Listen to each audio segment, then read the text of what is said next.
The CBS Radio Mystery Theater presents...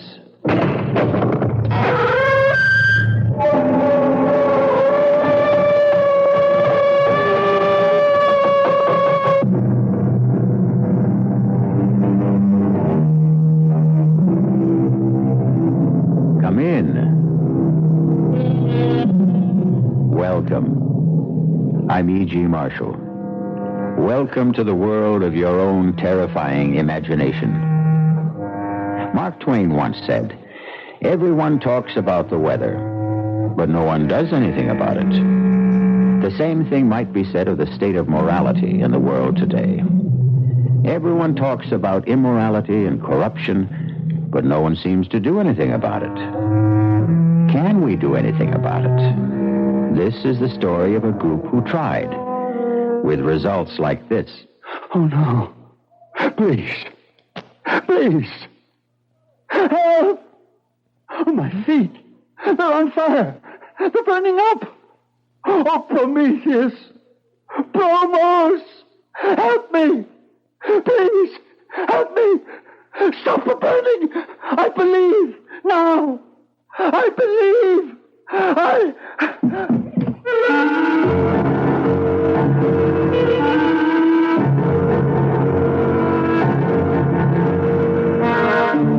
Our mystery drama, Ordeal by Fire, was written especially for the Mystery Theater by Murray Burnett and stars Mandel Kramer and Julie Newmar. It is sponsored in part by the Kellogg Company, makers of Kellogg's Special K cereal. I'll be back shortly with Act One.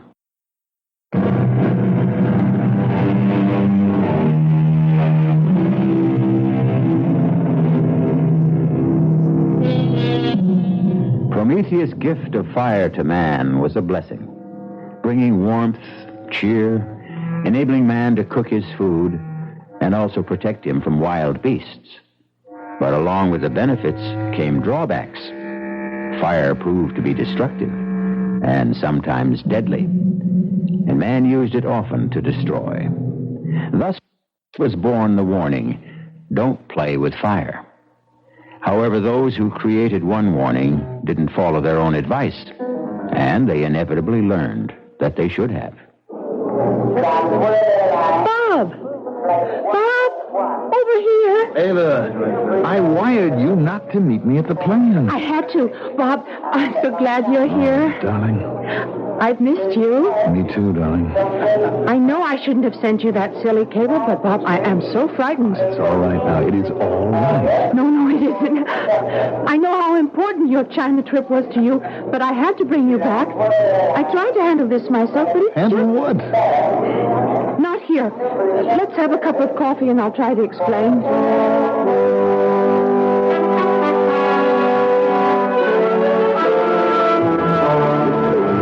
Ava, I just don't understand. What's your father afraid of? I don't know, and he won't tell me.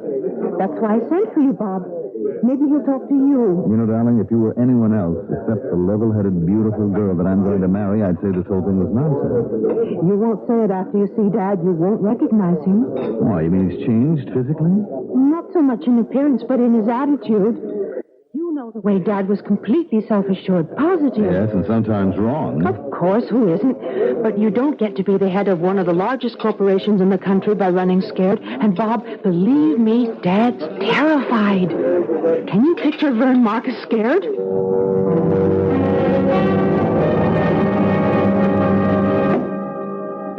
What's going on, Vern? Oh, nothing much, Bob.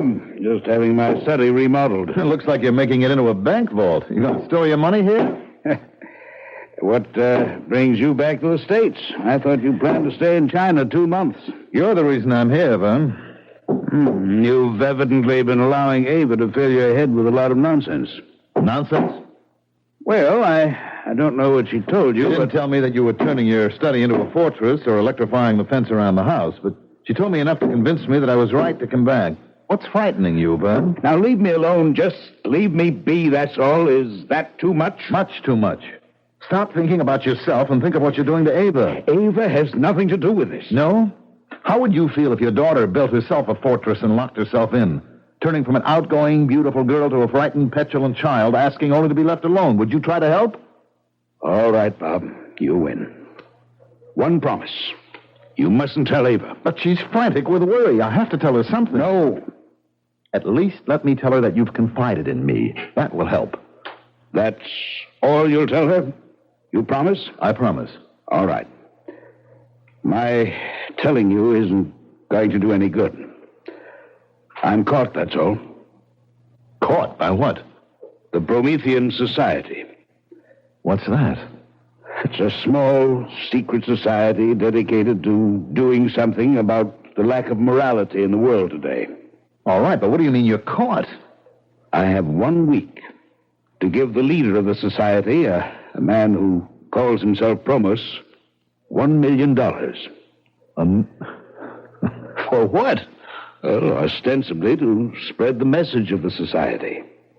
Well, what kind of work do they do that takes $1 million? A public relations campaign. Newspaper advertising, television, radio. There are even discussions of making a motion picture, and that takes money. Well, I don't see the problem, Bern. If you really feel that this is worthwhile, you make the contribution. If you don't, you tell them you won't go along. I'm afraid that's not possible. Oh, come on, Bern. What are they going to do if you say no? Rather than tell you, I'll show you. Timmy, Bob Steele remembers you. I'm sure you remember him. Sure. I remember, Bob. How are you? Well, I'm fine, but what are you doing in the wheelchair? Learning how to operate the darn thing. I can move it pretty good. It's the brakes that bother me. Oh, watch it. That's all right. I've got you. Oh, thanks. Now, Vern, what brings you here? Actually, it was Bob.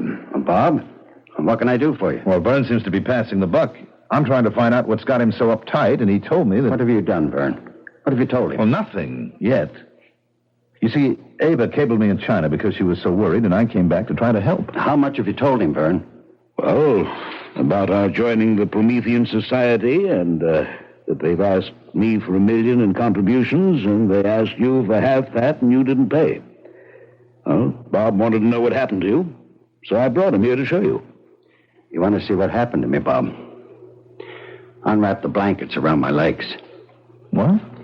Do as he says. And look at his feet. Good Lord. What happened? 3rd-degree burns. The doctor tells me scar tissue will take about 6 months to form. Oh. Then I can start to learn to walk again. How did it happen? Well, I was here, in my house. One day, my feet just burned up. Tell him, Timmy. That day was just 2 days after you refused to contribute the $500,000 that Promos had requested.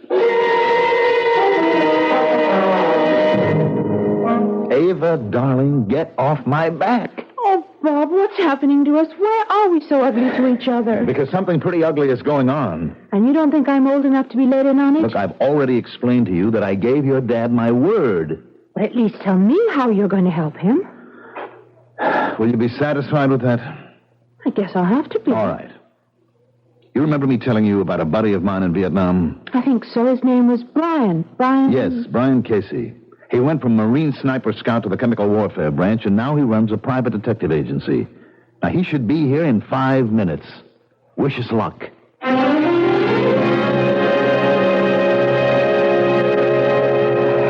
can't do it, Bob. I just can't.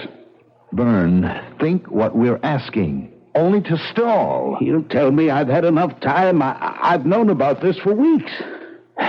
He's right, Bob. Look, Casey, I brought you here because I believed you could help. Now, if you're going to agree with him... Just stalling isn't enough, Bob. We've got to have a plan. And before I can even think of anything, I've got to see what this organization looks like and how it operates. I've told you, Mr. Casey. It's not good enough. I have to attend one of those meetings. I just don't believe that any man can control fire. Then how do you explain what happened to Timmy Burns? I can't. Yet. And we still can't be sure that Burns told it like it happened. Well, Timmy has no reason to lie. And you must believe that this Promos can control fire. I only know what I saw. I saw his feet, too. After whatever happened, happened. What could have happened? Except what Timmy told us. Well, tell you one thing that could have happened. 2 rough gents could have called on Burns, tied him up, gagged him, and roasted his feet. I saw his feet, Casey. This couldn't have been done with matches. Bob, you know better than that. Now think back when we were in Vietnam. Remember the defoliants? Flamethrowers? Well, these guys could have used that on him. Well, then why wouldn't he tell us? Because they told him not to. And he sure would listen after they finished with him. Never thought of that, but it is possible. No, you don't know Promus. You think he's a nice guy? You wouldn't stoop to a thing like that? Well, I don't know what he is. A fanatic or a blackmailer. But there's an aura of power about him and a certainty. Now, I don't know, but I'm sure that he doesn't have to use others. And certainly not thugs like you described. Well, that's why I have to meet him and see his operation. That's the only way I can help. And I don't see what good that'll do. Let's look at your options, Vern. 1, you can pay. Just the first in a long string of payments. 2, you can blow the whistle and go to the district attorney. But what? Tell him you joined the secret society willingly, that it's dedicated to restoring the moral tone of the world, and that you've been asked for a contribution. That's why I haven't considered the police. Or 3, you can believe me when I tell you that Casey here is the toughest, most competent, and most highly trained private operative I know, in addition to being a buddy of mine from Vietnam. I'm not downgrading Casey. I just don't see what he offers. A long shot. You can take me to your scheduled meeting tomorrow night and introduce me as a sinner who's seen the light. I'm an ex-Marine, a Vietnam veteran. Well, I made a bundle in the black market, and now I want to give some of it to the Promethean Society to to make the world a better place. But I want to see before I give. And the reason you don't have the $1 million is that you wanted Promos approval to allow me to chip in with you. Huh? That makes sense, Vern. And if Promos doesn't go for it, or I come up with nothing, you can always pay.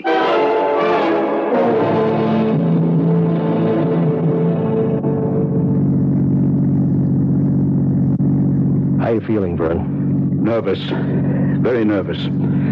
I wish Bob could have come. Relax. Just do it the way we rehearsed it. You were letter perfect. But what if Promus asks me about... No. I'll handle the questions if they're about me. Now, clue me in again on the way this affair is run. It'll take your mind off what's worrying you. Well, the members all gather in the clubroom. Very austere, but comfortable. We generally chat with each other, and then when a gong sounds, we go into the assembly hall. That's a large room. I think it used to be a ballroom. It's been fixed.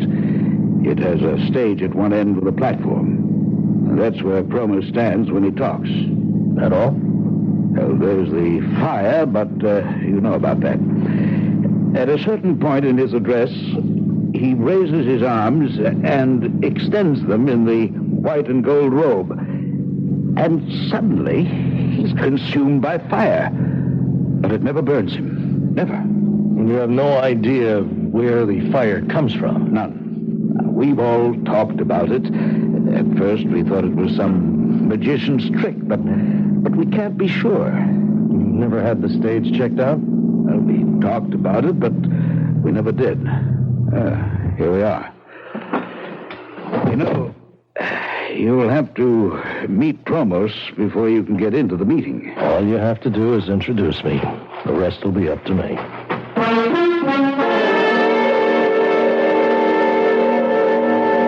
So, you would like to join the Prometheans, Mr. Casey? Well, that's why I'm here. What's with this bit about taking your shoes off? If and when we accept you, we'll explain our rituals. But we do not allow you into the inner chamber with your shoes on. What do you know about the Prometheans? Well, only what Vern Marcus told me. And what was that? Well, it was pretty general that you were an organization doing something about the shocking philosophy in our contemporary society that anything goes as long as it makes a buck. Now, why do you feel so strongly about it? Atonement. Atonement? For what? Yeah, for my sins. Now, this is not a confessional, and I am not a priest, Mr. Casey. We're engaged in a very secular battle here against the forces that have distorted and corrupted the moral values all over the world. And we intend to use the very same instruments that did the corrupting. Well, I apologize, but I wasn't being flip. Maybe Vern told you I was in Vietnam in the Marine Corps. I know this isn't a confessional, and you're not interested in my life story, but I made a fortune then. Opium? No, not quite that bad. Black market. I sold everything I get my hands on. Yes. Well, while I'm greatly flattered that you want to join the Promethean Society, I'm sure you're unaware of our admission procedures. We have always selected our members, and only because of Vernon Marcus's stature and the substantial contribution he's making to the society did I consent to see you this evening. Now, wait a minute. Now, much as I sympathize with people like you, you're not the type of member we seek. You know, up until 5 minutes ago, I thought your organization was doing something, but now I think different. Now, what do you think now, Mr. Casey? I think maybe you are money hungry like I was in Vietnam, and you want to stick Marcus for the $1 million and figure on picking up another $500,000 for me later on. If that's what you think, Mr. Casey, I'd be delighted if you'd stay for the meeting. You mean that?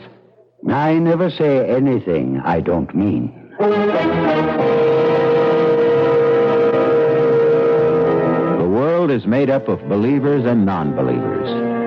The two disparate groups argue about anything and everything, from the existence of ghosts to the importance of dream research. But few of the arguers ever get down to gritty reality. In just a moment, Brian Casey will see for himself the existence and power of Promethean fire as controlled by Promos when we return with Act Two.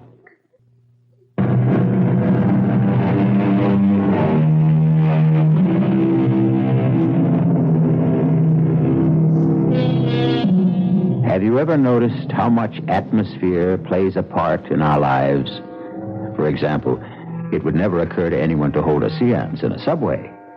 And although the Promethean Society did not feature ghostly voices and trumpets and tambourines, its inner room or shrine was austere and impressive, with straight-backed chairs and organ music setting the proper atmosphere. The only light came from two flaming braziers on either wall. Promos, resplendent in a white and gold robe, stood at a lectern on a slightly raised stage. Welcome, Prometheans. Just as Prometheus brought man the gift of fire centuries ago, so are we dedicated to remind man that his salvation lies not in unbridled freedom and corruption, but in shoring up the wavering standards of morality and truth. Tonight, we extend a welcome to Brian Casey, a man who has indicated his desire to join with us, and who, after he has passed our scrutiny and been accepted, will undergo the rites of purification with which you are all familiar.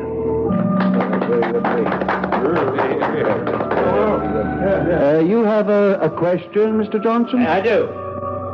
As everybody here knows, I'm a businessman, and like everyone here, I joined the society with very high hopes. Yes, Mr. Johnson. Well, put it bluntly, hopes haven't been realized.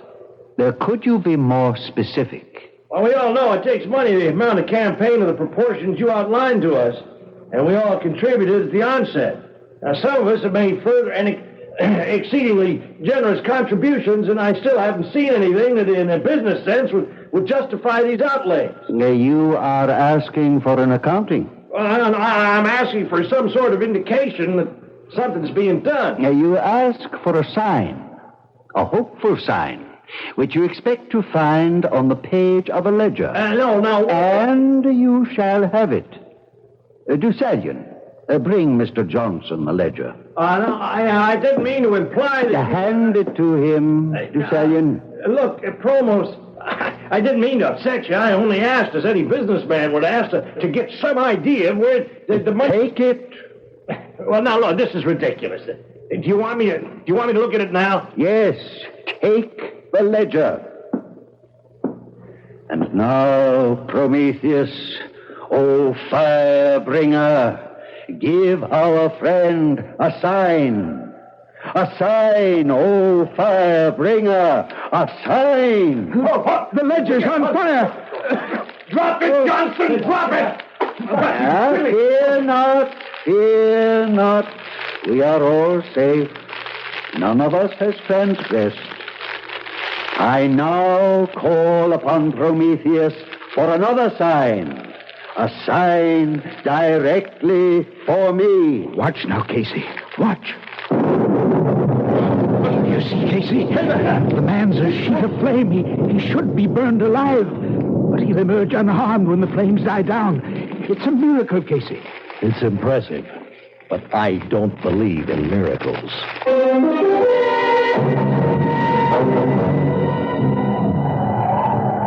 Well, Casey, what did you think of the meeting? I can shake you up pretty good. I'll tell you more when we get into the car and start home. Mr. Marcus. Mr. Marcus. Yes, Promos? Haven't you forgotten something? Oh, you mean... Your contribution. The society has been counting on it. Of course. You understand that I've had some difficulty in... You've had plenty of time. I know. But I can't... Have you changed your mind about making the contribution? Oh, no, not at all. I was just waiting for Mr. Casey here. Mr. Casey informed me of his wish to contribute. But I must ask you, Mr. Marcus, in front of Mr. Casey here, are you completely familiar with his background? Why, yes, I think so. Now, what are you getting at, Promos? You're not yet a member. We cannot accept outside contributions. Well, what's that got to do with my background? Your background will determine whether or not we accept you. That's fair enough. If you accept me, you can take my $500,000. If not, it's up to Marcus to make the total $1 million contribution. Yes, I will.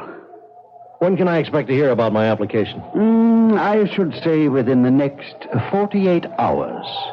Yes, definitely within that time.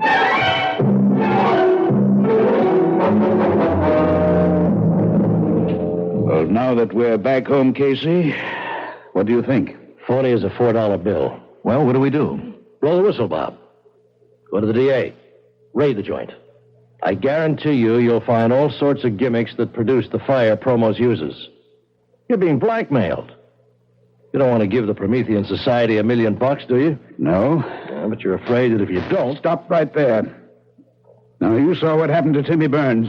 That's what I'm afraid of. Do you have any explanation as to how Timmy's feet were so badly burned? Oh, not at the moment.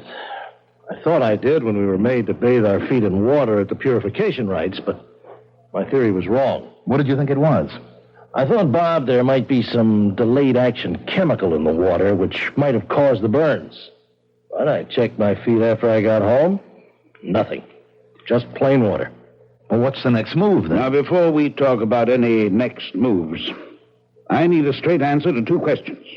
One, can either of you guarantee that nothing's going to happen to me? Two, if we call in the police, can they give me the same guarantee? The answer to both questions must be no. Casey, thank you for your trouble. I'll send you a check. It's been nice to meet you. Goodbye. Now, wait a minute, Vern. You haven't heard... I've heard all I need to. It's not your skin that's in danger of being charred. Neither of you have anything to risk. I've made my decision. I'm going to pay.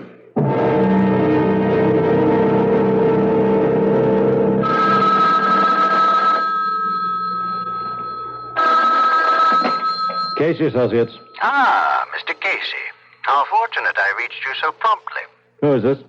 You don't recognize the voice? Promos? Exactly. I don't suppose I have to spell out our decision on your application. I don't understand. Oh, come now, Mr. Casey. The little game is over. Since I've called you at your office, you must realize I know you're a private investigator. So? Well, surely you don't expect the Promethean Society to... I'm a private investigator. Now, does that make me a second-class citizen? If you've done any checking at all, you found out that I was in Vietnam and that the rest of what I told you is true. Please don't excite yourself, Mr. Casey. The private investigators are, by nature and profession, skeptics. Philosophically, you can't possibly be attuned to our lifestyle. Therefore, it's my irrevocable decision to refuse you membership. I called because I wanted to tell you this personally. Okay. It's your candy store. Not entirely, Mr. Casey. Although my instincts tell me you don't accept it, there is a god involved. You remember Prometheus? Look, Promos. I would like to hire you, Mr. Casey. What? You do undertake assignments that are of a protective nature? Yes, but It would be to our mutual advantage if you would. I have reason to believe that my life may be in danger.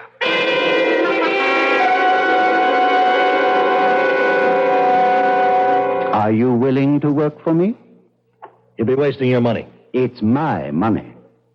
Well, I'll think about it. Now, while you're thinking, consider the fact that if you were really serious about wishing to join us, you might be doing me an even larger service by keeping me alive so that the work of the society can go on. It's a good point. As I said, I'll think about it. Now, good, Mr. Casey. But don't think too long.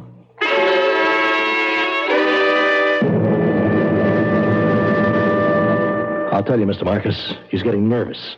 Otherwise, he'd never have tried to hire me. Maybe it's true. No way. Promos needs protection as much as an intercontinental ballistics missile. You agree with me, Bob? Well, it looks that way. Well, I don't see how it changes my situation. I still have 24 hours to pay. Correct. But if he's running scared, and it looks like he is, then he's got something to be scared about. Look, he's very big on Greek mythology with all this Prometheus stuff, but he's got to have an Achilles heel somewhere, and he's afraid we might find it. Excuse me. Hello. Good evening, Mr. Marcus. I'm not taking you away from anything, am I? Oh, nothing important? Fine. I called to ask if you were aware that the guest you brought the other night was a private investigator. You mean, Brian Casey? Yes. Does that disturb you? Somewhat. A man of his type is hardly Promethean society material. Well, I'm sorry if I made an error in judgment. It doesn't matter. I've just called to tell you that Casey will not become a member, and therefore you are responsible for the entire $1 million contribution. You understand? Yes. Yes, I understand. My feet! Oh, my feet! They're burning! What? Get something! Water! Something! Burning? Burning! In the kitchen! Pail! Are you talking to me, Mr. Marcus? I'm sorry. There's some trouble here. No, I'm sorry, but... You'll have the money tomorrow night. Goodbye. Call a doctor! Help me! Don't throw your feet under your body. Here's the pail of ice water. Get your feet in here, quickly. Merciful Lord in heaven. Look at the water, Bob. It's boiling.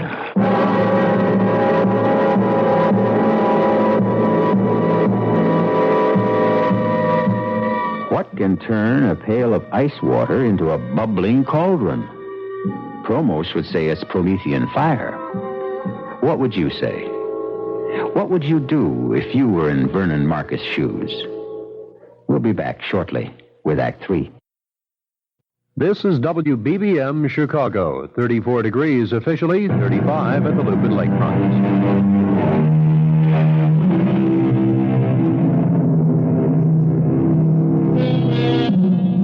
If any human could control fire, he could easily rule the world.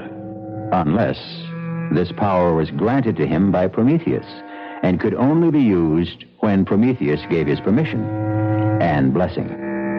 That is the claim of Promos, the head of the Promethean Society. We return to our story to find Brian Casey in a wheelchair with his feet badly scarred and burning for revenge.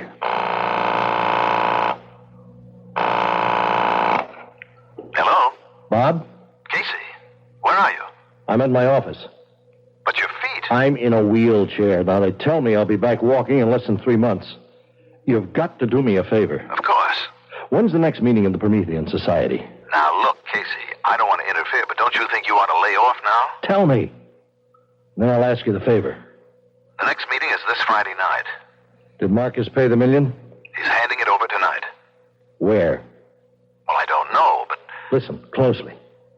I want you to persuade Marcus to invite Promos to a big shindig at his house tonight. I don't know whether... It shouldn't be too hard, but it's vital. Why wouldn't a guy come to a party to pick up $1 million? Casey, you ought to know better than anyone that Promos isn't just a guy. We both know he likes money. Marcus can say that he wants to make a big publicity deal out of the party. There'll be a lot of tycoons there. It'll be an opportunity for Promos to meet them. Some of them should be interested in the Promethean Society. And think of the impression it'll make when Marcus hands over the $1 million. Well, it's a point. It'll work. And think of the impression Promos will make when he shows up in his robes. Why would he wear the ceremonial robes? Because they're impressive, because he's a ham at heart, and because he has to for my plan to work. Your plan? What plan? It's better that you don't know, in case something goes wrong. Well, Casey, you're asking to use Vern's house, and... I give you my word Vern can't get into trouble. Now, you've got to make the shindig come off. Why? What's so important about Promos coming to a party? Because after he gets there, you're going to spill a glass of whiskey over those ceremonial robes. You've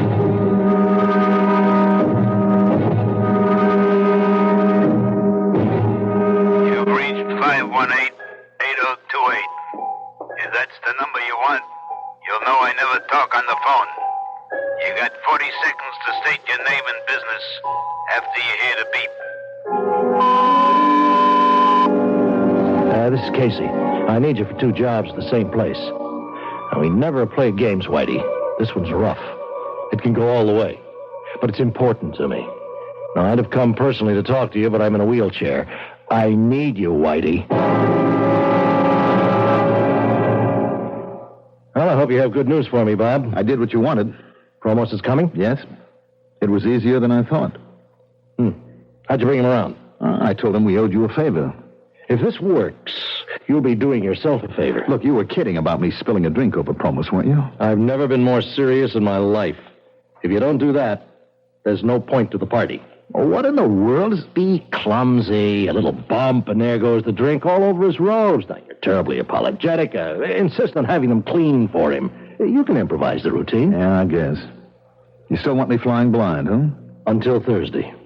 There's a second part to this operation that has to come off before we stand a prayer. I'll see you back here Thursday at 4.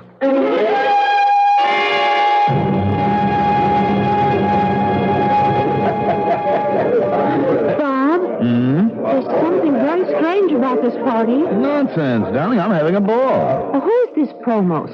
Oh, he's quite a guy. Does he have anything to do There with... you are, darling, enjoying the party? Oh, excuse me, Vern. Hey, bud, you want a drink?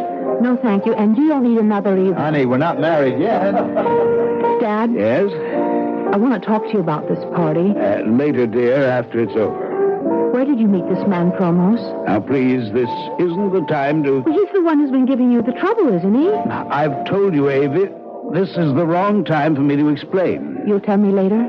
If I can. Ava, darling, you don't know what you're missing. This bartender really knows how to mix a drink. Why would Dad give this man $1 million? Probably because he believes in the Promethean Society. Ridiculous. Don't say that until you've met Promos. He's impressive. He's a creep. Come on, let's go over. I'll introduce you. You may change your mind. Promos. Ah, Mr. Steele. And this, I take it, is your bride-to-be. That's right. Ava Marcus. Delighted. And congratulations to you, Mr. Steele. Thank you. Oh, you're not drinking? Only wine. Excuse me now. Oh, please don't go yet, Promos. We haven't really had a chance to talk. What's up, Bob? Your glass? Oh, I'm so sorry. Clumsy fool. Bob, you spilled your I'm drink. terribly sorry. I don't know how that happened. Somebody must have pushed my arm. You did. Pushing it up to your mouth. Well, I'll have your robe cleaned, of course. No, thank you. Oh, I insist. Nay, it was an accident. There's no need to make a case out of it. It was my clumsiness. I'll have it cleaned and sent over to Society headquarters. I wouldn't think of it. Now, no offense, Mr. Steele, but this is a ceremonial robe, and I'll see to the cleaning myself.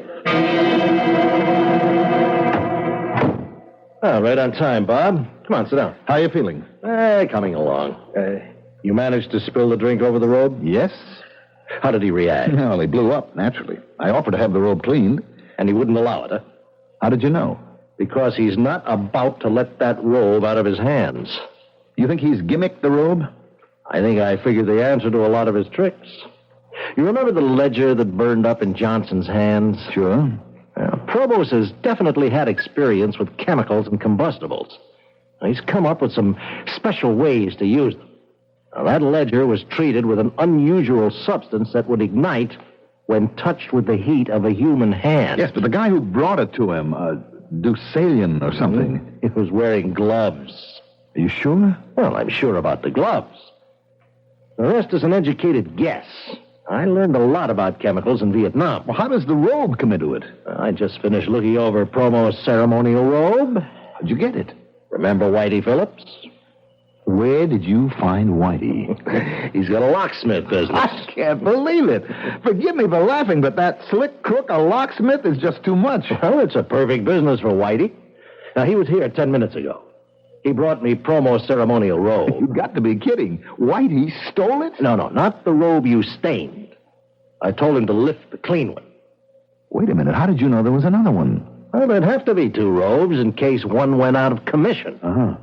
And what did you discover when you examined the robe? What I suspected. It was treated with some kind of flame retardant.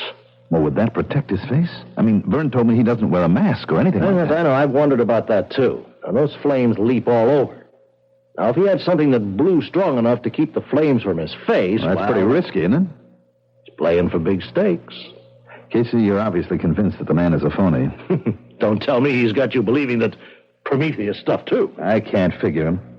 Look, he wanted to hire you to protect him. All part of the game.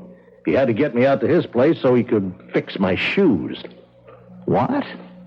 The fire that burned me started in my shoes, not in my feet. He made me take my shoes off before I went into his office. Then he must have had the shoe treated with phosphor or some other of these chemicals that ignite under heat. Well, you know, like he did with the ledger. The heat of my body touched off the shoes. That's the same thing he did to Timmy Burns. I think so. Well, what are you going to do? Fight fire with fire? I managed to remove the fire retardant substance from the robe Whitey brought me. I treated it with some chemicals that really like fire. I fixed it so that Prometheus will really have a chance to bring the gift of fire to Promos.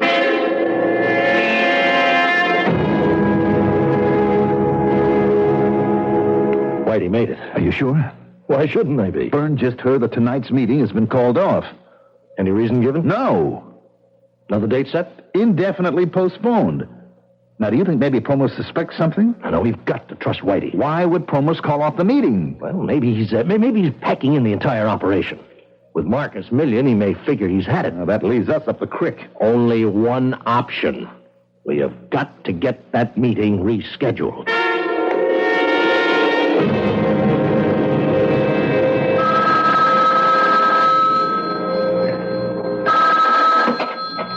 A Promethean Society. Promos? Speaking. This is Bob Steele. Look, I don't know whether you even want to talk to me because of the way I behaved at the party. Accidents can happen, Mr. Steele. Well, I called because I heard that tonight's meeting had been called off. Yes? And no date had been set for another? Now, that is correct. Oh. Well, I guess that's that then. Mr. Steele, would you mind telling me what you're obviously trying to tell me? Well, it probably wouldn't mean much to you anyway. It was only a small contribution. Contribution? From whom? From the group that I represent. You probably don't know them, but we're setting up an import-export business with China, and I talked to them about the society and you, and of course I could only tell them what Byrne had told me, but they were very impressed. And what has all this got to do with tonight's meeting? Well, it was kind of a wild idea to start. Without meaning any offense, Mr. Steele, I find it extremely difficult to follow what you're saying. Well, I apologize. I guess it's because of that spilled drink. I still feel embarrassed. I think I ought to just forget the whole thing and return the briefcase with their money. I think it would be a lot better and clear up a confusing situation if you came here and told me just what you have in mind. I'm sorry I took so much of your time, Promos, but I'm sure you understand how my group feels. I'll just take the $50,000 back and explain to them that I couldn't witness a demonstration. You are always apologizing for the wrong things, Mr. Steele. First you spill your drink on me. Now you say you're sorry for taking my time when I asked you to come here. But you don't apologize for putting me in the position of a cheap magician putting on a magic show for money. I never intended anything. Now, what did you intend? Just what did you tell these business associates? That I was some kind of sideshow freak who would become a fire swallower for a fee? What's the name of this game you want me to play? I'm terribly sorry. You're sorry? You've not only insulted me, but Prometheus. Well, I guess there's nothing for me to say. Oh, yes, there is. I'll give you something to say. Go back to your associates and your father-in-law and tell them they can come tonight and see Promos and the Promethean fire.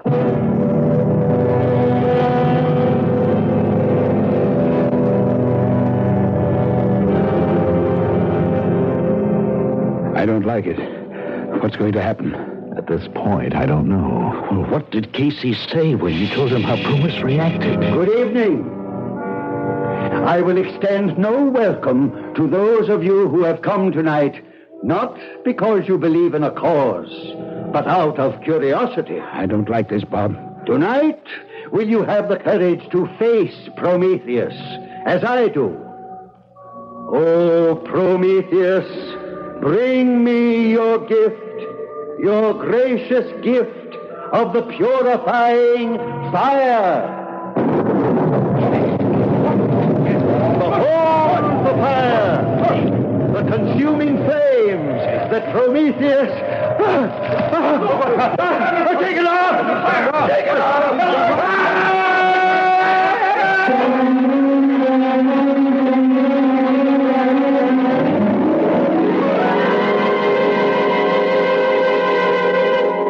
Those who live by the sword die by the sword. The man who called himself Promos, who lived by fire, died by fire. A flaming, horrible death. A warning to whom? To criminals, and perhaps a warning from Prometheus not to misuse the gift he brought mankind. I'll be back shortly.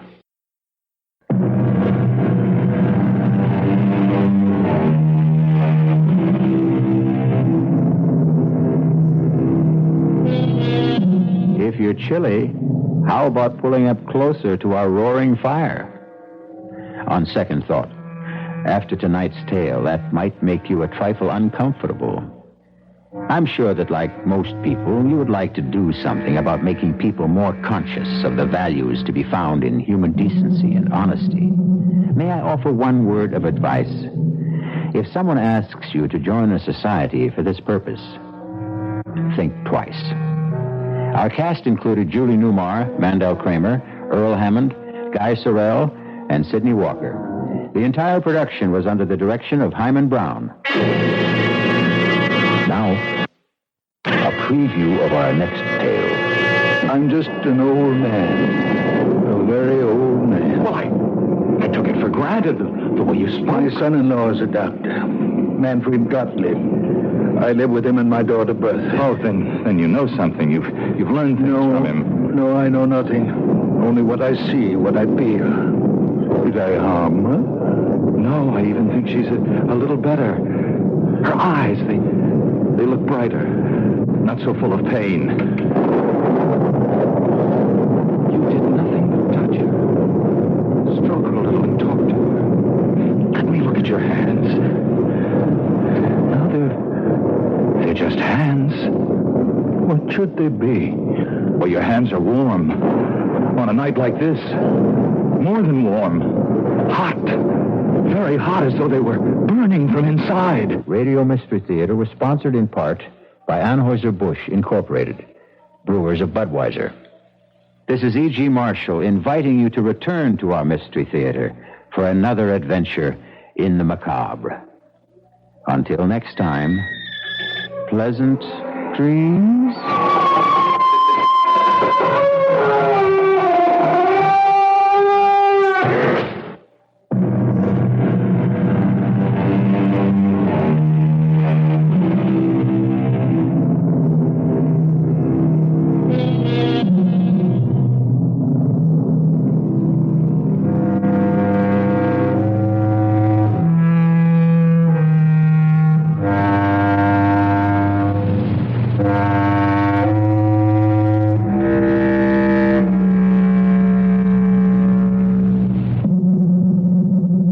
time for Community Calendar.